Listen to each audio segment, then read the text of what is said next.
Kita kembali kepada hikamnya Imam Ibn Athaillah As-Sakandari.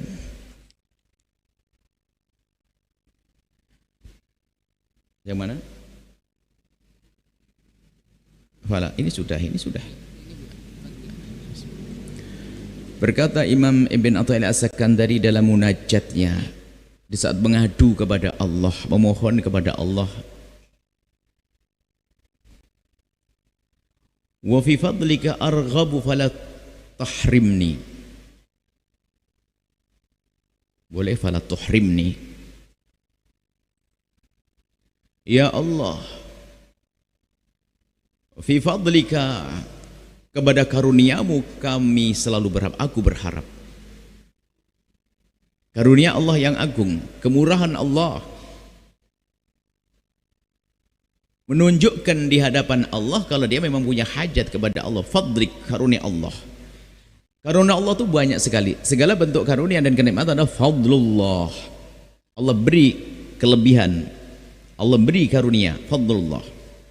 Menampakkan, menunjukkan kalau dirinya punya hajat kepada Allah. Fi fadlika arghab, kami sangat merindu mengharap karunia darimu ya Allah. Fala tahrimni, fala tuhrimni, jangan kau jauhkan, jangan kau halangi.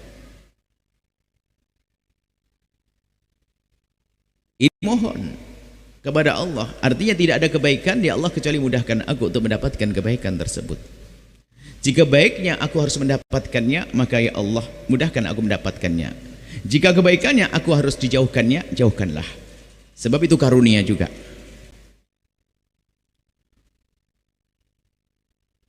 Wali janabika antasibu fala tub'idni, kepada keagunganmu lah ya Allah kami, antasib itu bernisbat, menyambungkan diri, merasa hamba Allah, kekasih Allah. Kita ingin punya nisbat kepada Allah, nisbat yang indah. Kalau kita menjadi kekasih Allah, bereslah, Allah tidak akan menyiksa kita. Maka kita rindu untuk punya nisbat, punya ikatan khusus kepada Allah.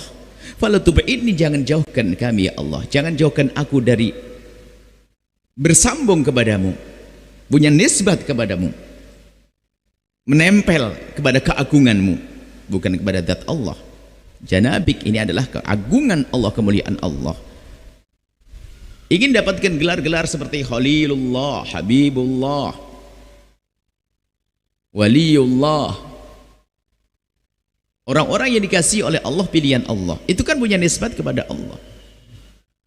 Itu kemuliaan, kita punya nisbat sambung kepada Allah. Coba kalau dirubah, wali, orang yang sangat dicintai Allah oleh Allah. Coba diganti waliyu syaitan, enak atau enak? Enak. Habibullah, senang. Habibu syaitan, enak. Jadi aku ingin memiliki nisbat yang sesungguhnya, maka jangan kau putus, jangan kau jauhkan ya Allah, agar aku punya nisbat kepadamu, nisbat kekasih, orang yang kau kasihi ya Allah, orang yang kau cintai ya Allah, orang yang kau pilih ya Allah. Jangan kau jauhkan aku dari nisbat ini. Aku rindu untuk punya nisbat khusus kepadamu ya Allah, sambung khusus kepadamu ya Allah. Fala tub'idni.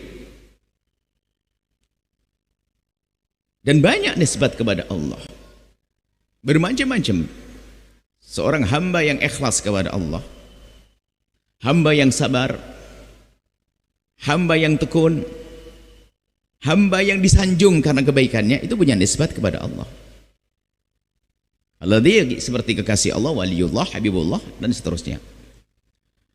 Wa bibabika aqif fala tadrudni, di pintu kemurahanmu lah aku berdiri menghadap memohon. Fala tadrudni, jangan kau usir aku ya Allah.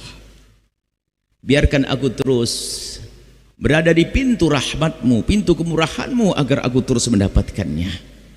Jangan kau jauhkan ya Allah aku dari pintu rahmatmu dengan kebodohanku lalu bermaksiat kepadamu, dengan kekorposan iman, dengan keberingasan hawa nafsu. Jangan ya Allah, aku ingin tetap berdiri di pintu kemurahanmu, pintu kasih sayangmu, pintu kemuliaanmu, agar kami mendapatkan kemuliaan, kasih sayang dan rahmatmu. Maka fala tutruni, jangan kau usir. Mengusirnya itu adalah mengusir, dijauhkan. Akhirnya karena diusir tidak mendapatkan rahmat Allah, tidak ada nadrah, tidak ada pandangan kasih dari Allah, tidak ada pertolongan dari Allah, tidak ada rahmat dari Allah. Sebagai seorang hamba yang menyadari dirinya seorang hamba, mengungkapkan kalimat ini dengan serius, dibabik, di pintu kemurahan-Mu ya Allah. Dan kita semuanya sesungguhnya berada pada pintu kemurahan Allah. Cuman kadang kita kurang mensyukuri, kurang menyadari, sehingga menjadi ditolak oleh Allah. Padahal kalau kita menyadari lalu mensyukuri, maka akan Allah tambah. Seperti yang Allah janjikan, la in syakartum la azidannakum. Kalau engkau mensyukuri nikmat Allah, di saat kita berada di pintu kemurahan Allah, kan mendapatkan rahmat Allah, kenikmatan dari Allah, kemudian kita syukuri, la azidannakum, di saat Allah akan tambah. Tetapi seorang hamba di saat dijauhkan dari rahmat Allah, lihat, dengan dimulai dari tidak bersyukur atas nikmat Allah, inna adzabi lasyadid, justru siksa Allah sangat pedih. Bukan nikmat yang ditambah, akan tapi petaka yang akan dilimpahkan, akan ditumpahkan kepadanya. Ini adalah bentuk munajat seorang imam besar Ibn Attal As-Sakandari, wa bibabika akif, di pintu rahmat-Mu ya Allah aku berdiri, maksudnya aku mengharap, aku menunggu. Dia menggambarkan kita di hadapan, misalnya kalau kita menghadap kepada manusia, kan kita mengetuk pintunya orang kaya akan dapatkan kemurahan. Sekaya-kaya manusia adalah fakir di hadapan Allah Subhanahu wa taala. Tapi kita menghadap kepada Al-Ghani yang sesungguhnya zat yang maha kaya, yang sejati, yang mengayakan manusia-manusia kaya dan memfakirkan orang-orang fakir, Allah Jalla Jalaluh. Kita merasa di hadapan Allah, ya Allah, aku sekarang di hadapan pintu kemuliaan-Mu, kemurahan-Mu. Tolong ya Allah, jangan usir kami dari tempat mulia ini. Jangan sampai putus, kami ingin terus mendapatkan karunia dari-Mu, rahmat dari-Mu. Dan ini pun juga hanya manusia pilihan Allah. Bahkan diingatkan oleh baginda Nabi, banyak orang itu mudah berubah. Maka mintalah kekuatan iman dari Allah. Ada orang pagi beriman, sore kafir, sore beriman, pagi kafir, dan seterusnya. Banyak orang sering berubah-ubah, sudah di jalan yang benar, istiqomah, tiba-tiba berubah. Jadi di saat kita dimudahkan Allah untuk sebuah kebaikan, dalam sedekah, dalam sholat malam, dalam berselawat, dalam menghadiri pengajian, itu berarti kita telah berada di pintu kemurahan Allah. Mintalah ya Allah, tetapkan aku di tempat tersebut, jangan kau geser. Sehingga kita menemukan orang istiqomah dalam bersedekah sampai mati husnul khatimah, orang istiqomah dalam bersolat, orang beristiqomah dalam kebaikan sampai mati dalam keadaan iman. Itulah orang yang berada di pintu keagungan kemurahan Allah dan tidak digeser kemanapun, tidak berubah, istiqomah. Tapi naudzubillah, kalau sudah tidak istiqomah, meleser, sudah berada di pintu, diusir oleh Allah, nggak boleh kau pergi sana, sehingga menjadi orang yang su'ul khatimah. Dan dalam bahasa panjatan doa yang lainnya yang diajarkan Nabi adalah ihdinas siratal mustaqim.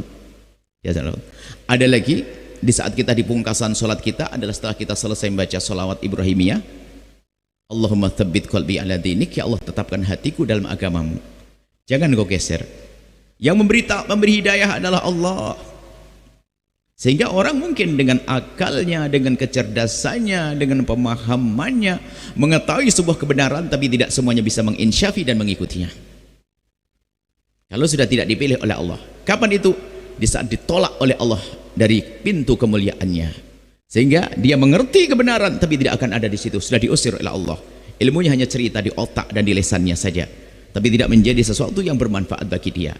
Itu ilmu yang tidak manfaat. Maka Imam Ibn Attal beliau meminta kepada Allah,